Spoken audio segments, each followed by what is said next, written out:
Isang mapagpalang hapon mga kagarden. At ito nga po ang kabig ay bagong hasa.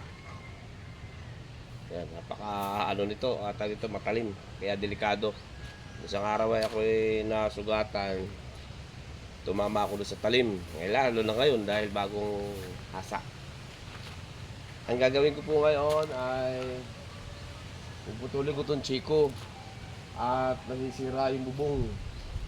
Masyado nang mataas yung halaman ko. May halaman po ako diyan na nakakabit.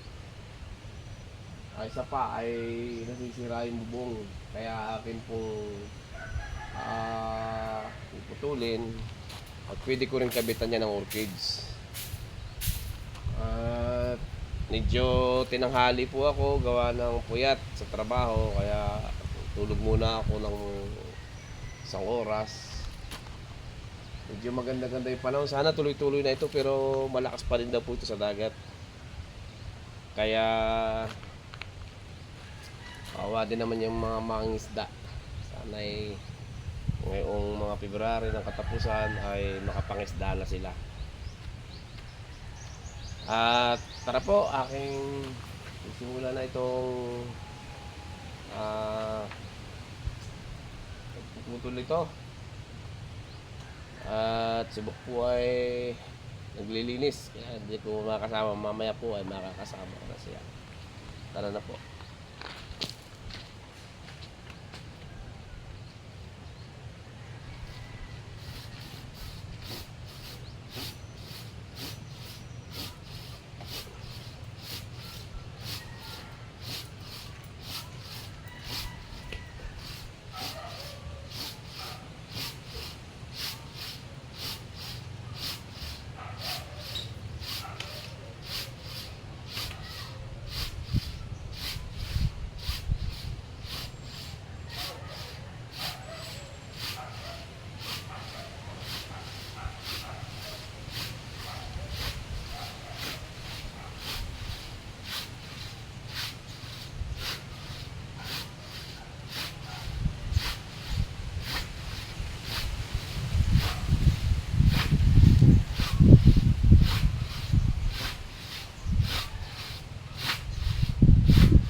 Yeah.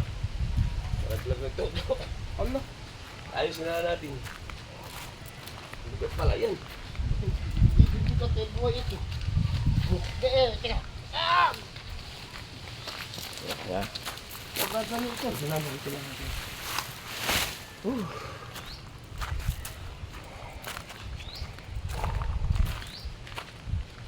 Hindi na ako nakakasira yung mga tatlak-tatlak na yun. Hindi mo mabok yung ano eh. Hindi mo lipa yun oh. Hindi mo mabok yung danan. Apa, sinahuli ko na yun. Sisiraan yan pagka ating pinatuhan. Alin? Ito na yan. Ay. Ah, yung hagdan. Kapag yung pala yun. Nalibok. Dali. Yung lipa, ito kasi. Ito lipa ito. Bakit nagkakaroon ng lipa rito? Awan. Arak na teting. Ay! May mga sundalo. Nagtadali. Ah?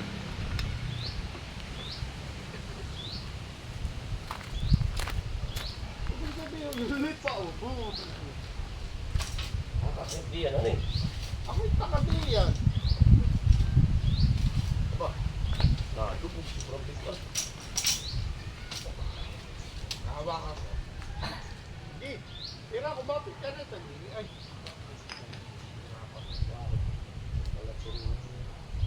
Hila! Eh, bagsak mo lang dito. Saan na? Kakalipas sa taas. Pwede pa ko sa mga yan. Ay, pinamaan pa ako.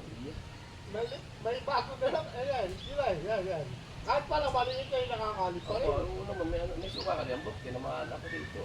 Patik tayo, yun na siya. Ah, meron pa. Iya, sakit ako mabok. Sakit. Malikot, masakit. Maliit. Ah. Nalipay yan.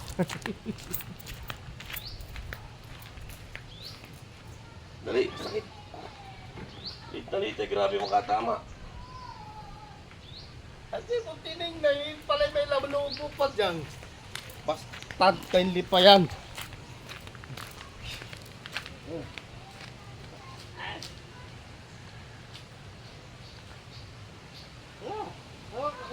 Pususin po. Ano yung haplusin mo ba? Hindi kinakamot, yung haplos lang. Apa, ayan, mga malinit na lipa yan. Para sinakang. Aba, para mo na bang itinalim? Ano kaya ayaw?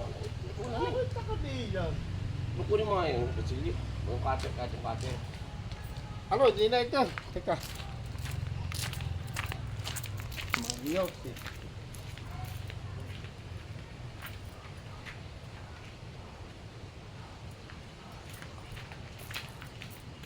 sabi ko, patuloy.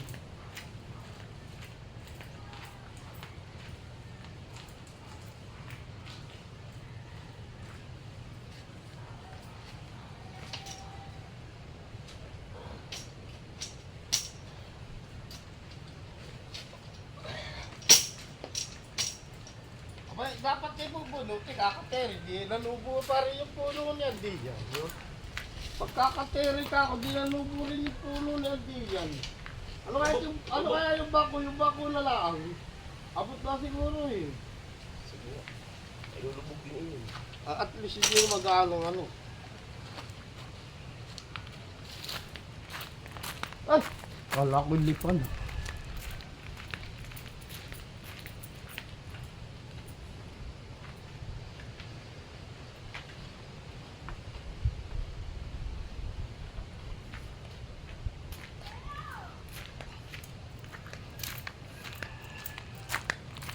Oh. Bambalasok ng maliit na yun. Lipan din pala kahit maliit ay lipan pa. Opo. Ito mo dami ito. Iba ka din balas. Ano ito? Yan, maliit naman niya. Bubunutin na lang. Wala pa siguro ugat dyan. O yan. Aba, tataba mo na naman ako halit ka. May quarters ka na. Parang quarters ka sa bahay tupoy. Gagawin ko pala po. Dami ito eh. Ba, sakit na sila. maliit. Mas makuha siya, matisa. Ito ang dami kuha. Isa, dalawa, tatlo, apat, lima. At ayun po, akala mo ipinun lang. Ang dami.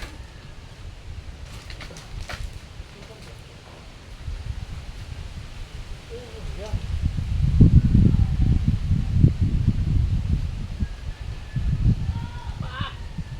Napadayag sa kawan, di bali sa palat, hindi. Pero pag sa mga balat na.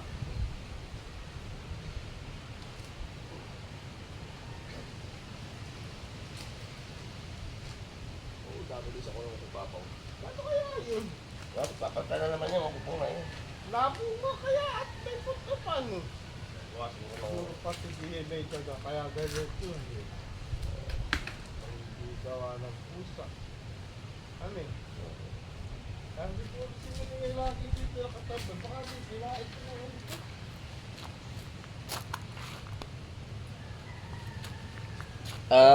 Dali pa po ako, masakit pala yung lipa. Maliit lang siya, pero napakakati. Nagtataka ako. Bakit kaya yung nabubuhay di yan? Gawa kaya ng ibon? Hindi. O gawa ng hangin? Kung bakit nagkaroon di yan, ay ibig sabihin eh, paano nagkaroon dyan? Nakakapagtaka, lumipat yung lipa. Tumubuhay yung lipa. Gawa kaya ng ibon, gawa ng hangin. Eh, yung lipa naman, nadudulo, wala naman di yan. Hindi naman nabunga yung ulipa pa. Kaya, buti meron po ako nito. Napakasakit po naman kasi pag tumama po yan. Tumamantala ko lang, maitim kaya hindi kita. Wala naman niya buto. Para yan ay poprutas na pwede kainin lang panikit dyan, nalaglag ang puto. Patingin mo yung ating, patingin mo yung ating merienda, yung saging, saka yung lakatan. At tubig. Kami po yung mag-merienda muna ni Bok. Saging na nilagang saba. At saka lakatan. Yan po ay produkto lang dito sa loob ng aking bakura, ng aking garden. At yun po, unti-unti lang. Ito po ay may tanim na Bermuda grass. Tinam na namin ni Bok. Hindi ko alam kung matagal yung sisibol dahil ang nilagay namin diyan ay parang ano lang, parang yung tawag dito, powder siya, napunla. Kami sinabog diyan. Kaya makikita natin kung ilang linggo o ilang araw na bago siya tumubo. Sana na may musbong na para makita yung aming itinanim kung maganda ba yung Ito pala, makakaplas sa lipa. kung maganda yung tutubo diyan yung Bermuda grass. Bo, kayang ating saba. Oo. Saka yung tubig. Ano po muna ni Buk ay magmimerenda. Napakasakit ng lipa. Puti po lang at ako naglagay na ito Kung hindi, ay dali ako nito. Medyo po mahangin pa din. Talagang malakas pa rin ang alon na yan sa dagat. Nagilangat yun. Tumila. Kaya medyo nakapag-halaman maski tanghali na. At matalas yung kabig dahil kaasala kahapon. Medyo nga mapurol na. Kaya kailangan ng patalasin. Ito po ang aming merienda ni Bok. Nilagang saba. Po. Maliit nga lang dahil yung bagang dahon kinukuha ng mga may bata, may matanda. Nababagti. Kinukuha ng mga magsusuman. Ang nababagti po. Kaya hindi nalaki. Kain po tayo ng saba. Sarap.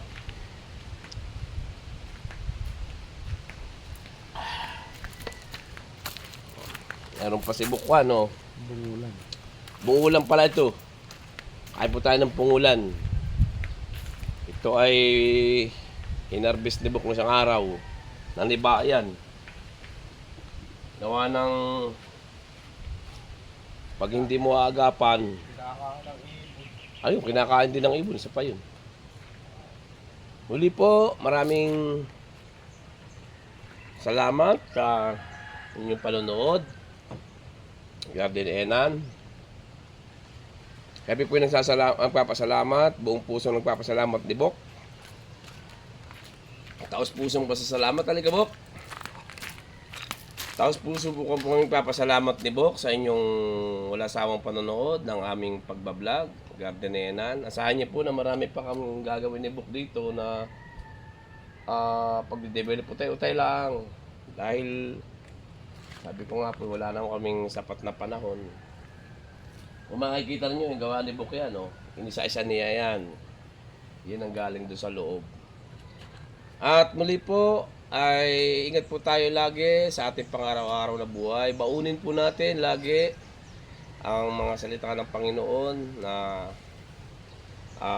laging nakakabuti sa ating kapwa. Maraming salamat po. Ingat po tayo mga driver. God bless po.